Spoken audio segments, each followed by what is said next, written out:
उनका पापा हूँ। क्या हुआ था? मेरे एक ही लड़का था। उसके बाद भी पेपर देने गया जजर 7 बजे, वहाँ से 12 बजे भी बात हुआ हमसे। जब उसके बाद में 5-5:15 बजे बहू से बात हुआ, सपला तक ले आया है, टोल टैक्स तक ले। उसके बाद में कुछ पता नहीं चला।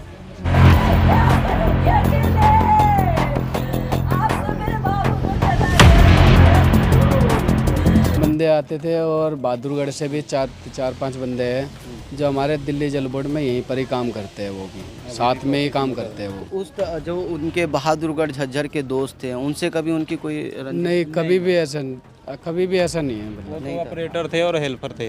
वो उल्टा साथ में लेके चलने वाले थे, साथ में लेकर कभी भी अगर किसी बंदे की नौकरी हटती थी तो साथ में खड़े होकर सबसे पहले आगे बढ़ते थे वो हमारे।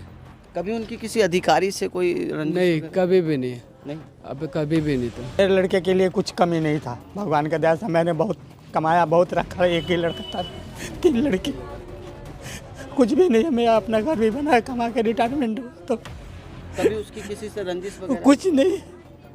कुछ नहीं करता था। अच्छा, एग्जाम जब देने गया कभी वो तो बताया आपको कि किसी से दोस्ती यारी में खराब चल रहा हो? नहीं, मेरे को बोला कि यहाँ से मैं जा रहा हूँ बहादुरगढ़ में, मेरा दोस्त मिल जाएंगे। हाँ, मैं चला जाऊँगा। बहादुरगढ़ में भी दोस्त? हाँ, दोस्त हैं बहादुरगढ़ में। दिल्ली जल बोर्ड के अंदर तो कभी आपको बताया था कि जैसे वो जल बोर्ड में काम करता था, किसी से अनबन हुई हो उसकी? नहीं, मेरे से नहीं बताया था। आते जाते रहते। मीडिया इंडस्ट्री में एक ऐसा नाम जिसे हर कोई जानता है। राजधानी दिल्ली में लगातार क्राइम का ग्राफ बढ़ता जा रहा है। बीते 4 दिन में द्वारका नॉर्थ थाना इलाके में ये दूसरा केस है जहां पहले लड़के को किडनैप किया जाता है, उसके बाद फिरौती मांगी जाती है और जब फिरौती नहीं मिलती है तो उसको मौत के घाट उतार दिया जाता है। ये पूरा मामला है दिल्ली के द्वारका जिले द्वारका नॉर्थ थाना इलाके का।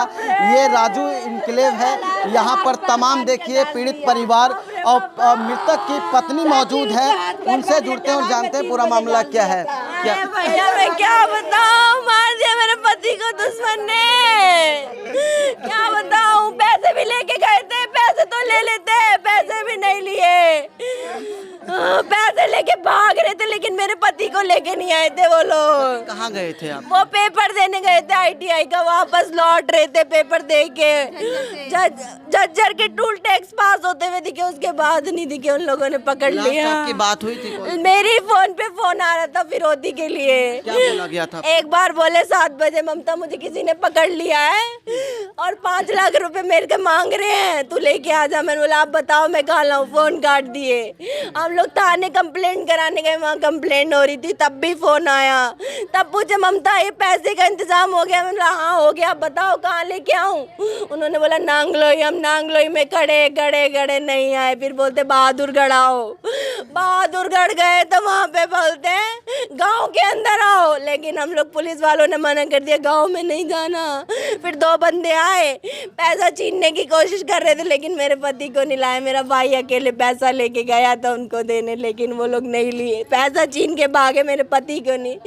अरे उनको किसी ने अपने ने मार दिया, हमें पता नहीं वो कौन है। अच्छा, कौन से पुलिस वालों ने मना किया था कि गांव में नहीं जाना? वहीं के थे बहादुरगढ़। वो बोले उनको यहीं बुलाओ, वो यहीं बुलाए उन्होंने। वो लोग आए भी थे, 2 बंदे पकड़े भी गए हैं। लेकिन क्या हो रहा है हमें तो अभी तो कुछ नहीं पता। कोई पुलिस वाला तो हमारे दरवाजे पे भी नहीं आया अभी तक। FIR दर्ज हुई है? सब दोनों जगह हुई है, 17 में भी हुई है, बहादुरगढ़ में सापला में भी हुई है। अच्छा, जब आप यहाँ द्वारका सेक्टर 17 थाने में गए थे तो पुलिस ने इसको संज्ञान में लिया, आपके साथ गई थी पुलिस? पुलिस गई थी सर, पुलिस ने बहुत कोऑपरेट किया था, बट उनका केस भी नहीं था उनका। हमारा तो सापला लग रहा था क्योंकि वहाँ से किडनैप हुए थे, बट उन्होंने फिर भी कॉल ट्रेस करी, हमारे साथ नांगलोई तक गए। उसके बाद आगे उन्होंने ट्रांसफर किया। फिर बहादुरगढ़ वालों पुलिस ने भी बहुत कोऑपरेट किया, लेकिन मेरे पति को वो लोग नहीं बचा पाए। कैसे बचाते, वो तो मार चुके थे वो लोग पहले वो लोग मार चुके थे मेरे पति को पहले ही। कभी आपको बताया था दीपक ने? कुछ नहीं, पड़ोसियों से पूछो, उनका अच्छा व्यवहार था। अब बाहर क्या था मुझे कैसे, मैं तो खुद जॉब करती हूँ। पेपर देने से पहले कुछ भी नहीं था। पेपर देने से पहले अच्छे खासे गए हैं अपनी बेटी को छोड़ के। उसके बाद मेरे को बोले कि तू चले जाना। मैंने बोला ठीक है। 7:30 बजे वो घर छोड़ के जा चुके थे। मैंने 9:30 बजे फ़ोन किया, आप पहुँच गए? उन्होंने कहा मैं पहुँच गया। शाम को 5 साढ़े 5 बजे भी बात हुई है। वो बोले निकल गया हूँ मैं। मैंने कहा ठीक है। मैंने पूछा पेपर कैसे क्या? मैं आके बताऊँगा। बस मेरी इतनी बात हुई। इसके बाद यही फिरौती के लिए कॉल आया। उसके बाद 2 ही 3 मार है। उसके बाद तो अच्छा, घर से कब गए थे वो? 7:30 बजे। कितने तारीख को? परसों 16 तारीख को। 16 तारीख को गए थे। आपके पास ये कॉल कब से आना शुरू हुआ? 16 तारीख की शाम को। शाम को आना शुरू हुआ।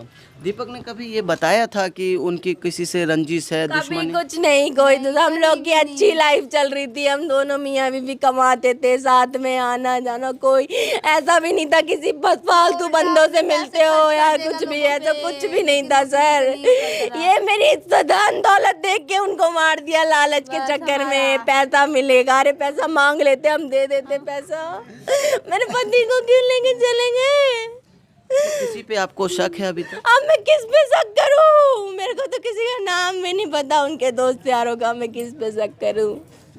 अच्छा, कभी जैसे वो जल बोर्ड में वर्किंग थे, अब मैं सुन रहा जल बोर्ड के साथ भी बहुत अच्छा उनका व्यवहार था।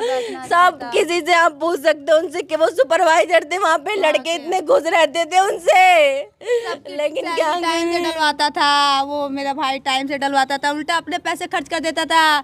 जल बोर्ड की तो सैलरी भी 9 महीने से नहीं आ रही थी, तो अभी किसी को 5,000 डलवा देता था, तो किसी को 10,000। सारे खुश रहते थे उससे।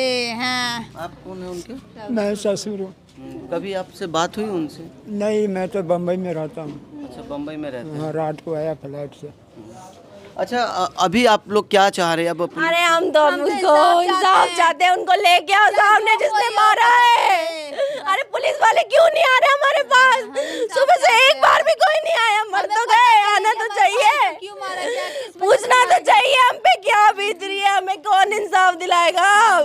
मेरे पति तो चले गए, एक ही बंदा था हमारे घर में सहारा, वो भी चला गया। अब हमारे घर में आदमी कौन रह गया? कोई भी नहीं सर, सब चले गए। कहाँ के रहने वाले हैं? बिहार से। देखिए, ये राजधानी दिल्ली के द्वारका जिले के अंदर राजू इनक्लेव ये है इलाका, और ये पूरा पीड़ित परिवार पीछे बिहार के छपरा के रहने वाले हैं। मौके पे देख सकते हैं किस तरह से पीड़ित परिवार की हालत क्या गुजर रही है। ये साफ तौर पर ये जाहिर होता है तस्वीर में देखकर।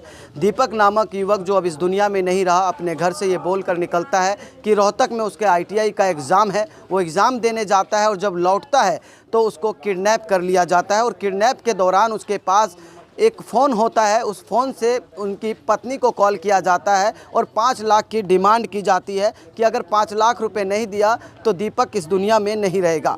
हालांकि आपको बता दें, इस कॉल के बाद उनकी पत्नी, जो आप देख सकते हैं सामने, अभी रो रो कर बुरा हाल है उनका। वो 5 लाख रुपए लेके भी जाते हैं, लेकिन उसके बावजूद भी आपको बता दें कि उनके पति को मौत के घाट उतार दिया जाता है। सवालिया निशानों के घेरे में रोहतक पुलिस भी है, और आपको बता दें कहीं ना कहीं दिल्ली पुलिस भी है, क्योंकि दिल्ली पुलिस को अगर ये संज्ञान में था कि दीपक की जान को खतरा है, फिरौती मांगी जा रही है, तो सवाल ये है, कायदा ये कहता है कि दिल्ली पुलिस को इनके परिवार के साथ रोहतक पुलिस तक पहुंचना चाहिए था, और उन तमाम लोगों तक पहुंचना चाहिए था जिनने इनको घेरा बना के रखा हुआ था, जिन्होंने इन पे निशानदेही जवाबदेही जो लोग थे वो गायब थे, उनको पकड़ना चाहिए था। ये तमाम सवालों के आज जवाब दिल्ली पुलिस को देना होगा या हरियाणा पुलिस को देना होगा, क्योंकि सवाल है एक मृतक की और एक उस पत्नी की सवाल है कि जो अपने मृतक पति के लिए इंसाफ की गुहार लगा रही है लगातार। आपको बता दें,